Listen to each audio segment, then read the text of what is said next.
Hello বন্ধুরা, কেমন আছো তোমরা সবাই? আশা করি সবাই ভালো আছো, আমিও ভালো আছি। স্বপ্না রান্নাঘরে তোমাদের সবাইকে স্বাগত জানাই। আজ আমি তোমাদের সঙ্গে শেয়ার করব কুমড়ো পাতায় ডিমের পাতুরি। তো চলো শুরু করা যাক আমি কিভাবে করব। এখানে ডিম আগে থেকে সেদ্ধ করে নিয়েছি আর ডিমটা এভাবে কেটে নিয়েছি। তো বন্ধুরা, ভিডিওটি প্রথম থেকে শেষ অবধি দেখার অনুরোধ রইল। আমি স্বপ্না, তোমরা দেখছো স্বপ্না রান্নাঘর।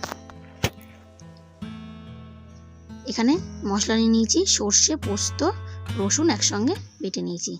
দেবো হলুদ গুঁড়ো, দেবো স্বাদ মতো নুন, দেবো লঙ্কার গুঁড়ো আর দেবো সর্ষের তেল।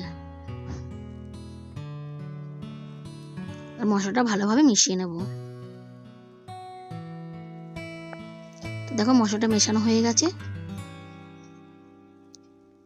এবার ডিম দিয়ে মশলাটা ভালোভাবে মেখে নেব। এভাবে ডিমের গায়ে মশলাটা ভালোভাবে মেখে নেব। এবার কুমড়ো পাতা আগে থেকে ধুয়ে পরিষ্কার করে নিয়েছি, সেটা তোমাদের সঙ্গে শেয়ার করা হয়নি। এবার ডিমটা দিয়ে দেবো।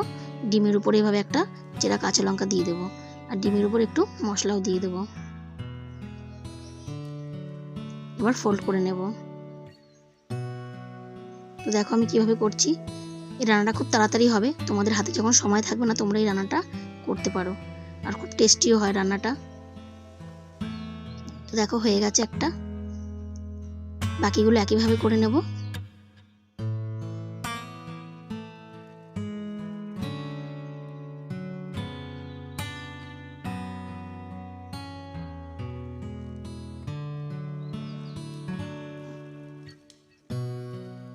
খুব আস্তে আস্তে করতে হবে। তো দেখো সব করা হয়ে গেছে। এবার কড়া বসিয়ে দিয়েছি, কড়া গরম হয়ে গেছে, তেল দিয়ে দেবো।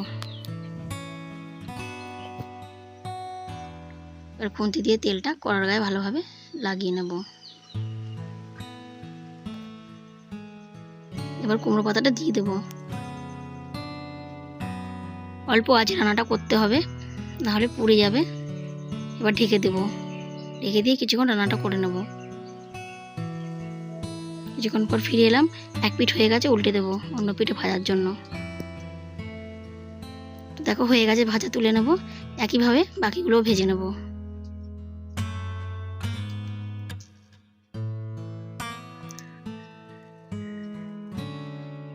উল্টে দেব।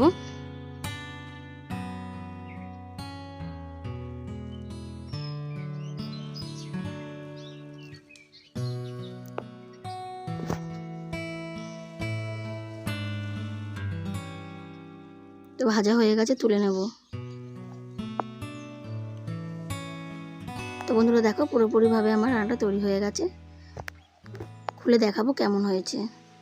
তো বন্ধুরা, ভিডিওটি যদি কোথাও একটু ভালো লেগে থাকে লাইক কমেন্ট শেয়ার করো, আর প্লিজ আমার চ্যানেলটিকে সাবস্ক্রাইব করে পাশে থেকো। তো দেখো কত সুন্দর হয়েছে। তো আজ এই অবধি, দেখা হচ্ছে অন্যদিন অন্য এক ভিডিওতে। তখন সবাই ভালো থেকো, সুস্থ থেকো, টাটা।